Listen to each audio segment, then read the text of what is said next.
درود شریف پڑھ لیجیے۔ نحمده ونصلي ونسلم على رسوله الكريم اما بعد، بسم اللہ الرحمن الرحیم۔ نماز کا ترجمہ۔ سبحان ربی العظیم، کل اس کا ترجمہ ہم نے پڑھا تھا۔ پاک ہے وہ ذات جو بزرگی والا ہے۔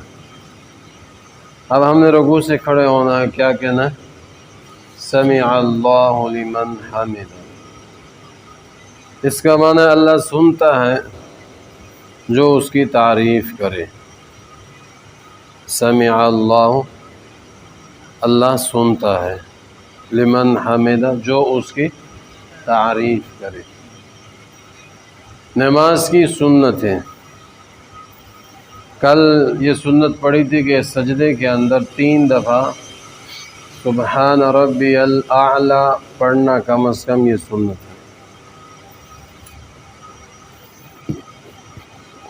اور اب یہ ہے کہ سجدے سے اٹھتے ہوئے تکبیر کہنا، اللہ اکبر کہتے ہوئے اٹھنا، یہ سنت ہے۔ اور سجدے سے اٹھتے ہوئے پہلے پیشانی، پھر ناک، پھر ہاتھ اور پھر گھٹنوں کو اٹھانا، یعنی جس طرح ہم سجدے میں گئے تھے اس کے برعکس ہم نے سجدے سے اٹھنا ہے، یہ سنت ہوگی۔ بڑے بڑے گناہ کل کیا بتایا تھا؟ یتیم کا مال کھانا، یہ کیا ہے؟ بڑا اور کبیرہ گناہ۔ میرے معزز سامعین، والدین کی نافرمانی کرنا یہ بھی بڑا اور کبیرہ گناہ، یہ آج کا سبب۔ والدین،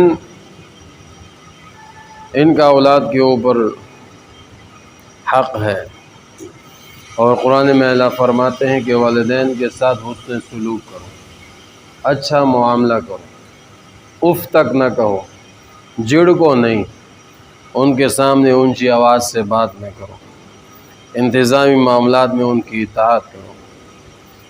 اور حدیث میں بھی والدین کے بارے میں ملتا ہے کہ جس سے والدین راضی اس سے اللہ بھی راضی، اور جس سے والدین ناراض اس سے اللہ بھی ناراض۔ تو آج کل یہ گناہ بھی بہت عام ہے، والدین کی طرف توجہ نہیں ہے۔ اور ایک حدیث میں تو بڑی سخت وعید کہ ہلاک ہو ایسا شخص جو دونوں کو یا دونوں میں سے ایک کو بڑھاپے کی حالت میں پائے اور ان کی خدمت کر کے مغفرت نہ کروا سکے، تو ایسا شخص ہلاک ہو جائے، تباہ و برباد ہو جائے۔ جبرائیل علیہ السلام کی بد دعا ہے، اور آپ صلی اللہ علیہ وسلم کی اس پر آمین۔ تو والدین کی نافرمانی کرنا یہ بڑا اور کبیرہ گناہ ہے، اور بڑا گناہ بغیر توبہ کے معاف۔ گناہ کے نقصانات، گناہ کا نقصان کیا ہے؟ کل کیا بتایا تھا کہ دل کی مضبوطی اور دین کی پختگی وہ ختم ہو جاتی ہے، پھر اس کو لیے نیکی کرنا، نیکی کیا کام کرنا بڑے مشکل ہو جاتا ہے۔ اور آج کا سبق یہ ہے کہ گناہ کے نقصان، زکوٰۃ جو نہیں دیتے ہیں، زکوٰۃ نہ دینے سے بارشوں کے اندر کمی واقع ہو جاتی ہے۔ زکوٰۃ نہ دینے سے بارشوں کے اندر کیا ہو جاتی؟ کمی واقع ہو جاتی ہے۔ پھر بارشیں مطلب جس طرح جتنی ضرورت ہوتی ہے اتنی نہیں نازل ہوتی، اس کے اندر کمی آ جاتی ہے۔ تو یہ بارشوں کے اندر کمی کا آنا یہ زکوٰۃ نہ دینے کا نقصان ہے۔ نیکی کے فائدے، کل کیا فائدہ بتایا تھا کہ جو نیک اعمال کرتا ہے اس میں شکر کے بارے میں بتایا تھا کہ شکر کرنے سے کیا ہوتا ہے؟ نعمت میں اضافہ ہوتا ہے۔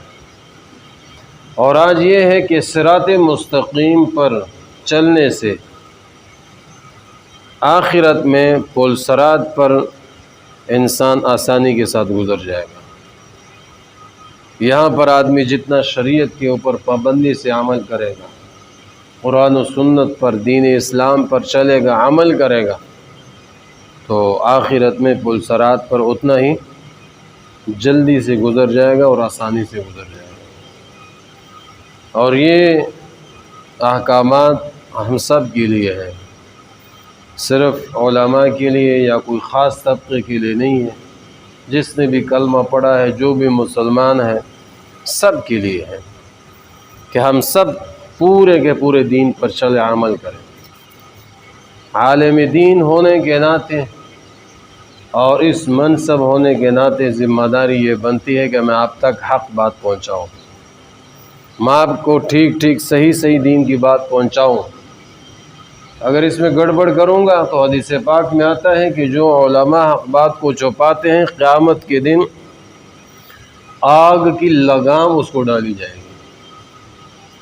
بڑا سخت معاملہ ہے۔ تو دنیا کے اندر حق بات کہنا یہ تھوڑا سا مشکل تو ہوتا ہے، لیکن آخرت کی مشکلات اس سے زیادہ ہیں۔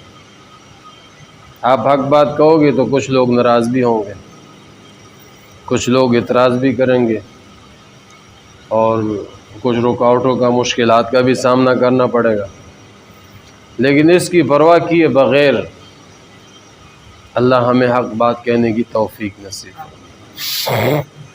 تو جو لوگ دین پر، صراط مستقیم پر استقامت کے ساتھ چلیں گے تو آخرت میں مپل صراط پر سے یوں آسانی سے گزر جائیں گے۔ محرم الحرام کے حوالے سے کل بتایا تھا کہ روزہ ہے 9، 10 یا 10، 11 کا۔ ایک یہ کام ثابت ہے، اور دوسرا کام حدیث پاک میں آتا ہے کہ جو آدمی 10 محرم الحرام کو اپنے اہل و عیال پر فراخی کے ساتھ خرچ کرے گا، اللہ پورا سال اس کی رزق میں فراخی نصیب فرمائیں گے، اس کی رزق میں۔ تو 10 محرم الحرام کو یہ حدیث، یہ کام ثابت ہے۔ اور کئی حضرات نے لکھا، حضرت سفیان رحمہ اللہ علیہ نے لکھا، اور بھی کئی حضرات نے، کہ ہم نے اس حدیث پہ عمل کیا اور پھر 100% صحیح پایا، پورا سال اللہ نے رزق میں فراخی نصیب فرمائی۔ تو یہ اللہ کے سچے نبی کا سچا فرمان ہے، اللہ ہمیں اس کا سچا یقین نصیب فرمائے۔ تو اس لیے 10 محرم الحرام کو فراخی کے ساتھ، عام دنوں میں جو خرچ کرتے ہیں اس دن ذرا اس سے بڑھ کر ذرا زیادہ اہتمام کے ساتھ خرچ کرے اپنے اہل و عیال پر۔ حدیث پاک میں اہل و عیال کا لفظ آیا ہے، عام خرچ کرنے، تقسیم کرنے کا نہیں آیا، یہ بات ذہن نشین کرنی چاہیے۔ اور ایک طرف روزہ ہے اور دوسری طرف اسی دن خرچ بھی کرنا ہے، تو یہ کیسے ہوگا؟ ہاں، معاملہ آ گیا نا۔ اب اس کا حل بھی علماء ہی بتائیں گے۔ کون بتائیں گے؟ علماء ہی بتائیں گے۔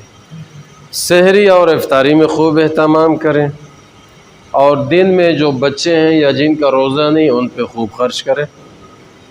مسئلے کا حل نکل آیا نا؟ علماء کے پاس ہی مسائل کا حل، غیر علماء کے پاس نہیں، وہ گمراہ کریں گے آپ کو۔ تو سحری افطاری میں خوب اہتمام کریں، جو جن کا روزہ ہوگا ان پہ بھی خرچ ہو جائے گا، اور جن کا روزہ نہیں ہے ان پر دن کو خرچ کریں۔ اس کے علاوہ دائیں بائیں محلے خاندان میں خرچ کرنے کا کہیں بھی نہیں آیا۔ اس دن ایک خاص طبقہ چونکہ تقسیم کرتے ہیں کھانے پینے، تو اس لیے ہم مسلمان سنی قوم کو نہیں کرنا چاہیے۔ اس قوم کی مشابہت سے بچنے کے لیے اس دن عام کھانے پینے کی چیزیں تقسیم نہیں کرنی چاہیے۔ خیر یہ الگ بات ہے، اس پہ انشاءاللہ کل بات کروں گا۔ یہ میں نے اب بتایا کہ جو کرنے کے کام ہیں وہ بتا دیے، اب جو نہیں کرنے وہ بھی انشاءاللہ آپ کو بتاؤں گا تاکہ اس سے ہم بچ جائیں۔ اللہ مجھے اور آپ کو عمل کی توفیق نصیب۔ الحمدللہ رب العالمین الرحمن الرحیم والعاقبۃ للمتقین والصلاة والسلام علی سید الانبیاء والمرسلین۔